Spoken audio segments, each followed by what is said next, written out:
1.5 mark കുറഞ്ഞു പോയതിൻ്റെ കാരണം കൊണ്ട് ഒരു കുഞ്ഞിനെ ക്ലാസ് മാറ്റിയിരുത്തും, താഴത്തെ ക്ലാസ്സിലേക്ക് ഇരുത്തും എന്നൊക്കെ പരസ്യമായി ഭീഷണിപ്പെടുത്തി അപമാനിച്ചതുകൊണ്ട് പാലക്കാട് ജില്ലയിലെ ശ്രീകൃഷ്ണപുരം എന്ന സ്ഥലത്തെ ഒരു ഇംഗ്ലീഷ് മീഡിയം സ്കൂളിലെ ഒരു 9ാം ക്ലാസ് വിദ്യാർത്ഥിനി ആത്മഹത്യ ചെയ്ത വളരെ ദുഃഖകരമായ ഒരു വാർത്ത നാം കേൾക്കുകയുണ്ടായി. കുഞ്ഞുങ്ങളെ പഠിപ്പിക്കാനുള്ള അധ്യാപന ശേഷി വേണ്ടുവോളം ഉണ്ടെങ്കിലും കുഞ്ഞുങ്ങളുടെ മാനസിക നിലവാരം തിരിച്ചറിയാനുള്ള ശേഷി ഇനിയും പല അധ്യാപികമാരും തിരിച്ചറിയേണ്ടതുണ്ട് എന്നുള്ളൊരു വസ്തുതയിലേക്കാണ് ഈ കാര്യങ്ങൾ വിരൽ ചൂണ്ടുന്നത്. പരസ്യമായി അപമാനിക്കുന്നത് ഓരോരുത്തരിലും ഓരോ തരം വൈകാരിക പ്രതികരണങ്ങളും അവർക്ക് ഓരോ തരം വൈകാരിക ആഘാതങ്ങളുമാണ് ഉണ്ടാക്കുകയെന്നും ആ വൈകാരികമായ ആഘാതങ്ങളോട് ഓരോരുത്തരും പ്രതികരിക്കുന്ന രീതി വളരെ വ്യത്യാസപ്പെട്ടിരിക്കുമെന്നൊന്നും പലപ്പോഴും അധ്യാപകർ ചിന്തിക്കാറില്ല. മാർക്ക് നേടലും വിദ്യാലയത്തിൻ്റെ പേരും പെരുമയും ഒക്കെ നിലനിർത്തുകയും ഒക്കെ ചെയ്യാനുള്ള മത്സര ഓട്ടത്തിനിടയിൽ ഒരുപാട് പിഞ്ചു മനസ്സുകളെ ചവിട്ടി മെതിച്ചാണ് കടന്നു പോകുന്നത് എന്ന് ഇനിയെങ്കിലും ദയവ് ചെയ്ത് അധ്യാപകരൊന്ന് തിരിച്ചറിഞ്ഞാൽ നന്നായി. എപ്പോഴാണ് ഒരു വ്യക്തി ആത്മഹത്യയിലേക്ക് തിരിയുന്നത്?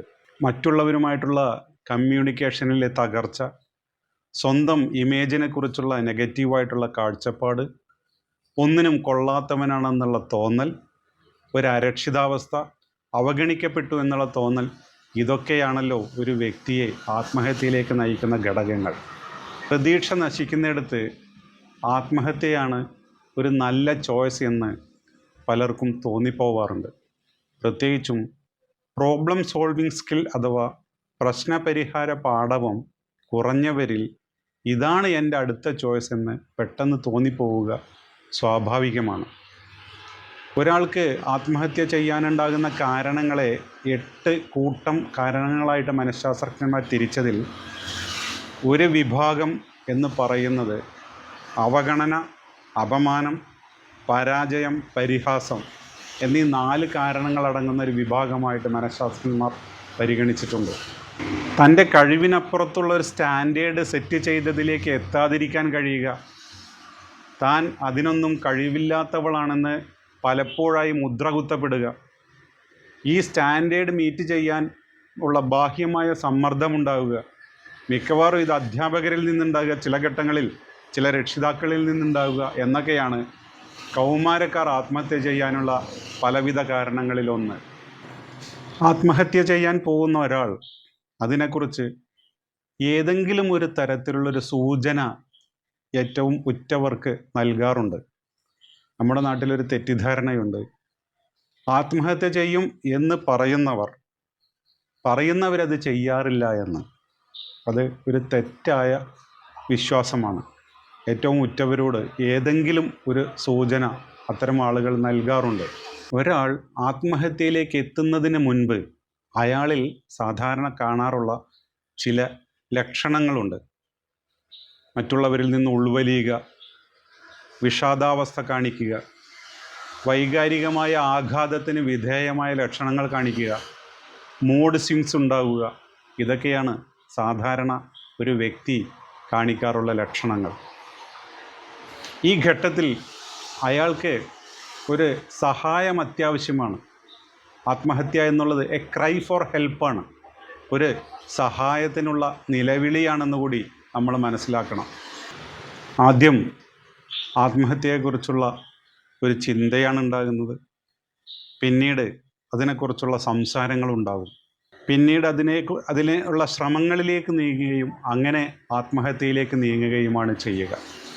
ഇത്തരം സാഹചര്യങ്ങളിൽ അകപ്പെട്ട ഏതെങ്കിലും ഒരു വ്യക്തി ഒരു ആത്മഹത്യയെക്കുറിച്ചുള്ള സൂചനകൾ നൽകുന്ന പക്ഷം ഒരിക്കലും അത് ലഘുവായിട്ട് എടുക്കരുത്. അങ്ങനെ വിഷമാവസ്ഥയിലെത്തിപ്പെട്ട ഒരു വ്യക്തിയുമായി ഒരു റാപ്പോ, ഒരു ബന്ധം സ്ഥാപിക്കുക എന്നുള്ളത് പരമപ്രധാനമായൊരു കാര്യമാണ്. ഇതിന് ഒരു ചിരകാല പരിചയം ആവശ്യമാണെന്നൊന്നുമില്ല. ആ സമയത്ത് അദ്ദേഹം അകപ്പെട്ട വൈകാരികാവസ്ഥയെക്കുറിച്ച് നല്ല ബോധ്യമുള്ള ഒരാൾക്ക് ആ ഘട്ടത്തിൽ ആ വ്യക്തിയെ സഹായിക്കാൻ കഴിയും.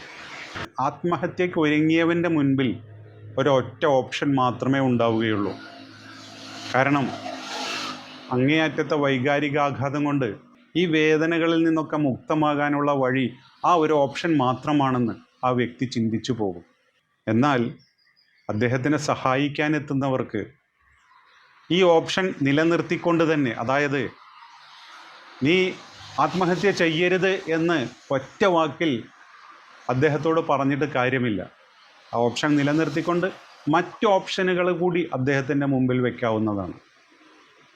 ഒരുപാട് ഓപ്ഷൻ, ഒരുപാട് സാധ്യതകൾ മുന്നിലുണ്ട്, നീ ചിന്തിക്കുന്നതിനപ്പുറമുള്ള സാധ്യതകൾ ഇതൊക്കെയാണ് എന്ന് പറയുമ്പോൾ അത്ര സംതൃപ്തിയോടെ അല്ലെങ്കിലും മറ്റ് സാധ്യതകൾ ഈ വ്യക്തി തീർച്ചയായും പരിഗണിക്കാൻ സാധ്യതയുണ്ട്.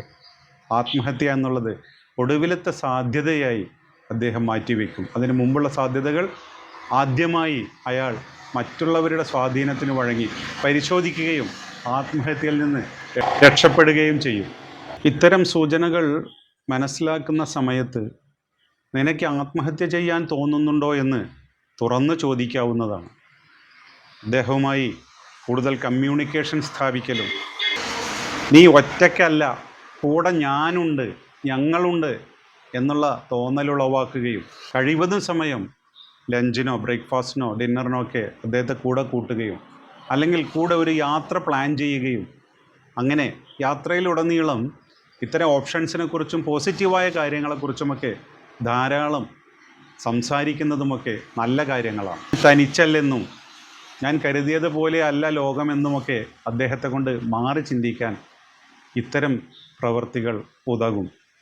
എന്നാൽ ആത്മഹത്യാ ചിന്ത കൊണ്ട് വിഷാദാവസ്ഥയിലായിരുന്ന ഒരാൾ പെട്ടെന്ന് സാധാരണ നിലയിലേക്ക് എത്തുന്നത് ആത്മഹത്യാ ചിന്ത അവസാനിച്ചു എന്നുള്ള തോന്നൽ മറ്റുള്ളവരിൽ ഉണ്ടാക്കുമെങ്കിലും മനഃശാസ്ത്രജ്ഞന്മാർ പറയുന്നത് ഇതൊരു ഡിസെപ്റ്റീവ് സ്റ്റേജ് എന്നാണ്. തൻ്റെ ബുദ്ധിമുട്ടുകളൊക്കെ തരണം ചെയ്ത് ഒരു സന്തോഷവാനായ അവസ്ഥയിലിരിക്കുന്നത് ഒരു വളരെ വേദനാജനകമായ വിഷമമേറിയ ഒരു തീരുമാനമെടുത്ത് കഴിഞ്ഞതിൻ്റെ ആശ്വാസത്തിൽ അദ്ദേഹം ഇരിക്കുന്ന ഒരു ഈസിയായ അവസ്ഥയാണെന്ന് തിരിച്ചറിയണം. അങ്ങനെ വിഷാദാവസ്ഥയിൽ നിന്ന് പെട്ടെന്ന് സാധാരണ നില കൈവരിക്കുന്ന ആളുകളെ പ്രത്യേകം നിരീക്ഷിക്കേണ്ടതുണ്ട്. കാരണം അവരേത് സമയത്തും ആത്മഹത്യ ചെയ്യാൻ ഒരുങ്ങി നിൽക്കുന്നതിൻ്റെ ഒരു അടയാളമാകാം അത്. ഇനി ഏതെങ്കിലും ഒരു വ്യക്തി നിങ്ങളോട് ആത്മഹത്യയെക്കുറിച്ച് കാര്യമായി സംസാരിക്കുകയാണെങ്കിൽ അദ്ദേഹത്തോട് തിരിച്ചു ചോദിക്കുക, എങ്ങനെയാണ് ആത്മഹത്യ ചെയ്യാൻ ഉദ്ദേശിക്കുന്നത്?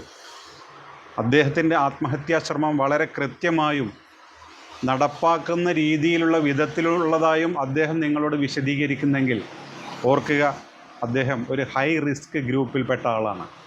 അതുകൊണ്ട് ഉടൻ തന്നെ അദ്ദേഹത്തെ ഒരു മനഃശാസ്ത്രജ്ഞൻ്റെ അടുത്തേക്കോ അല്ലെങ്കിൽ നമ്മുടെ നാട്ടിൽ ഇപ്പോൾ നിരവധി ആത്മഹത്യ നിരുത്സാഹപ്പെടുത്തുന്ന സഹായ സംഘങ്ങളുണ്ട്, അവരുടെ സേവനത്തിലേക്ക് ഉടൻ തന്നെ അദ്ദേഹം എത്തിക്കണം. കാരണം അദ്ദേഹം എല്ലാം പ്ലാൻ ചെയ്ത് വെച്ച ഒരു ഹൈ റിസ്ക് കാറ്റഗറിയിൽപ്പെട്ട ആളാണ്. ഓർക്കുക, ഒരു ദുർബല നിമിഷത്തിൽ ഒരു പക്ഷേ ആത്മഹത്യ ഒരു വഴിയായി തിരഞ്ഞെടുത്ത ആളെ നല്ല ബോധവൽക്കരണത്തിലൂടെ തിരിച്ച് ജീവിതത്തിലേക്ക് കൊണ്ടുവന്ന് അദ്ദേഹം എടുത്തിരുന്ന തീരുമാനം പിന്നീട് എത്ര വിഡ്ഢിത്തം നിറഞ്ഞ തീരുമാനമായിരുന്നു എന്ന് തോന്നുന്ന പക്ഷം പിന്നീട് ആത്മഹത്യ എന്നുള്ളത് അദ്ദേഹം തിരഞ്ഞെടുക്കുന്ന വളരെ വിദൂരമായ അല്ലെങ്കിൽ ഒരിക്കലും തിരഞ്ഞെടുക്കാത്ത ഒരു ചോയ്സായി മാറിയേക്കാം. ഒരു ക്രൈ ഫോർ ഹെൽപ്പ് ഉള്ള ഘട്ടത്തിൽ ഒരാളെ തിരിച്ചറിഞ്ഞ് അദ്ദേഹത്തെ സഹായിച്ച് ജീവിതത്തിലേക്ക് തിരിച്ചു കൊണ്ടുവരിക എന്നുള്ളത് നമുക്ക് ചെയ്യാൻ കഴിയുന്ന ഏറ്റവും മഹത്തായ ഒരു കാര്യമാണ്. Okay, thank you.